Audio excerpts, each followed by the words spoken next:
Hello everyone, আসসালামু আলাইকুম। আপনারা সবাই কেমন আছেন? আশা করি ভালো আছেন। আলহামদুলিল্লাহ আমিও ভালো আছি। তা আজকে আমি ডাটার তরকারি রান্না করব তেলাপিয়া মাছ দিয়ে, হালকা মশলা দিয়ে রান্না করব।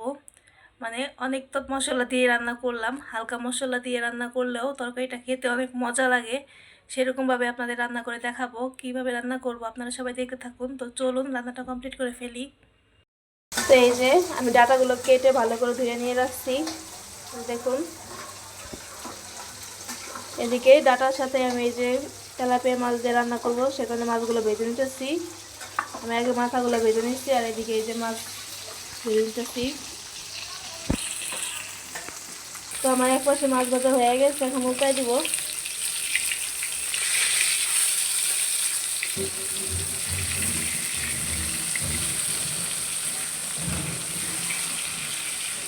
এই দেখুন মাছ ভাজাটা এক পাশে হয়ে গেছে ভালোভাবে, এখন উল্টাই দিচ্ছি।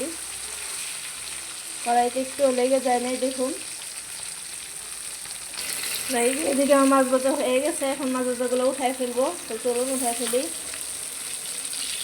এই দেখুন মাছ ভাজা হয়ে গেছে।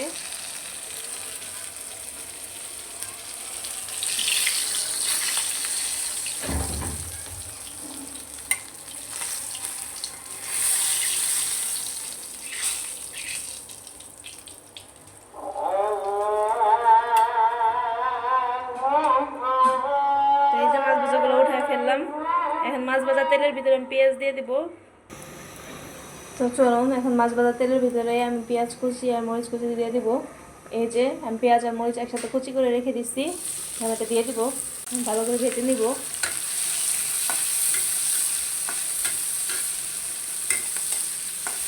এখন দিয়ে দেবো হালকা পরিমাণ তেল, দিয়ে দিই আর একটু।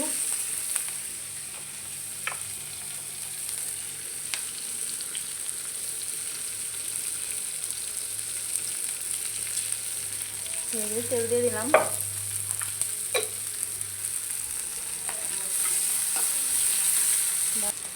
এখন দিয়ে দেবো লবণ। আগে আগে লবণটা দিয়ে দিই, তাহলে পেঁয়াজটা তাড়াতাড়ি ভাজা হয়ে যাবে।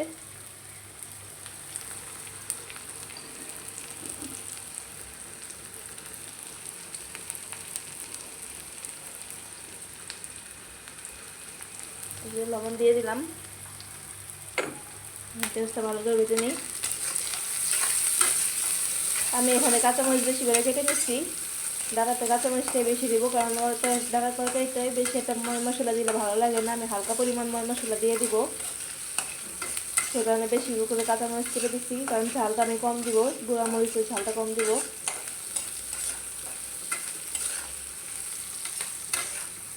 এখন দিয়ে দিই হালকা পরিমাণে একটু পানি, পানিটা দিয়ে দিই। পানিটা আগে আগে দিয়ে দিতেছে। এখন বেশি একটা পেঁয়াজ ভাজবো না, আমার পেঁয়াজটা ভাজা হয়ে গেছে। পেঁয়াজটা একটু অল্প ভাজলাম। তো চলুন এখন দিয়ে দিব হলুদ। হলুদ দিয়ে দিলাম 1 চামচ। আমি হালকা মশলা দিব, এটা দিয়ে দিব এখন জিরে গুঁড়ো। জিরে গুঁড়ো দিয়ে দিলাম। এখন দিয়ে দেবো মরিচের গুঁড়ো। এখন দিয়ে দেবো মরিচের গুঁড়ো, মরিচও দিয়ে দিলাম 1 চামচ। এখন দিয়ে দেবো ধনিয়া গুঁড়ো।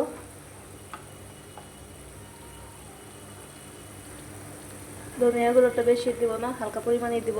সবগুলো আমি 1 চামচ করে দিয়ে দিলাম। এখন মশলাটা ভালো করে কষায় নিব। এই যে দেখুন আমার মশলাটা কষানো হয়ে গেছে, এখন ডাটাগুলো দিয়ে কষায় নিব। তো চলুন ডাটাগুলো দিয়ে কষায় নিই।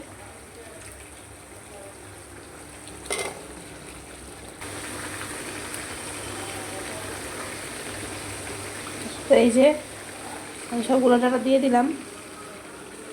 ডাটার সাথে আমি অল্প পরিমাণ, বেশি একটা দিই নেই, 2টা আলু কেটে নিচ্ছি।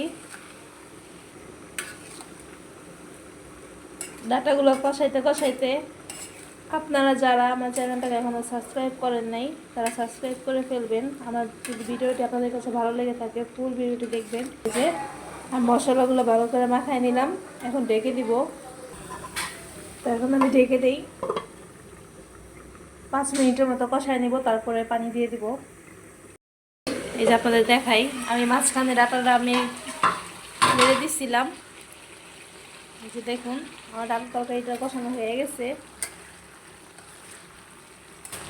এখন পানি দিয়ে দিব। আমার এই যে সব সিদ্ধ হয়ে গেছে, এই যে দেখুন ডাটাগুলোও সিদ্ধ হয়ে গেছে। এই যে এখন পানি দিয়ে দিই।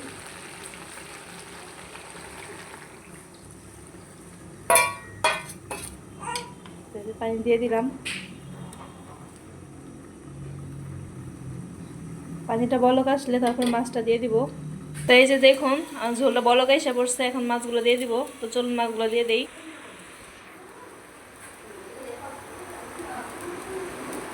মাছগুলো দিয়ে দিলাম। মাছগুলো এখন ছড়াই দিব। চলুন তরকারিটা আস্তে আস্তে হইতে থাকুক। এই যে দেখুন আমার তরকারি রান্না করা হয়ে গেছে। এই যে দেখুন তারা একদম সিদ্ধ হয়ে গেছে। এই যে এখন নামাই ফেলবো। তো চলুন নামাই ফেলি। তো এই যে দেখুন তরকারিটা নামাই ফেলছি। কালারটা অনেক সুন্দর হয়েছে। আমি হালকা ময় মশলা দিয়ে রান্না করছি, তাই অনেক সুন্দর কালার আসছে দেখুন। তো আজকের ভিডিওটা এই পর্যন্তই। আশা করি আমার ভিডিওটি আপনাদের কাছে ভালো লাগবে। ফুল ভিডিওটি যদি আপনাদের কাছে ভালো লেগে থাকে এবং আমার ভিডিওটি যদি আপনাদের কাছে পছন্দ হয়ে থাকে, আমার চ্যানেলটাকে সাবস্ক্রাইব করে আসবেন, লাইক কমেন্ট শেয়ার করবেন এবং পাশে থাকার চেষ্টা করবেন। তো আজকের জন্য বিদায় নিয়ে নিলাম। ভালো থাকবেন, সুস্থ থাকবেন। আল্লাহ হাফেজ। আসসালামু আলাইকুম ওয়া রাহমাতুল্লাহি ওয়া বারাকাতুহু।